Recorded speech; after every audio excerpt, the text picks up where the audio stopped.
तो नमस्कार, जय जोहार, जय छत्तीसगढ़।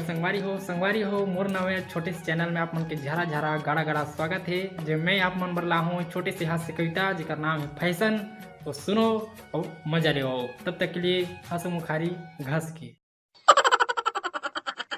के समझ ले बाहिर है, कभू ऐसन त कभू ऐसन। वाह हर आज के फैशन, वाह हर आज के फैशन। बस तोरे जलवा है जी, बस तोरे जलवा है।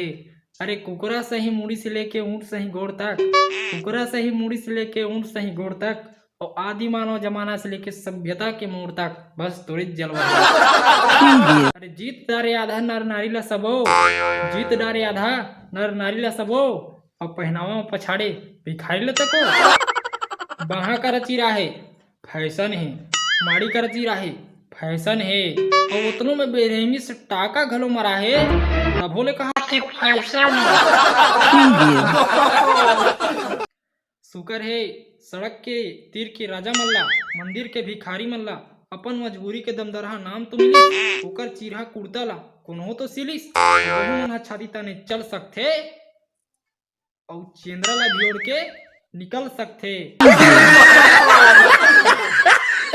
दलित ला भी उच्च संघ में संघारे तयाज, दलित ला भी उच्च संघ में संघारे तयाज। जोहार ले फैशन महाराज, जोहार ले फैशन महाराज।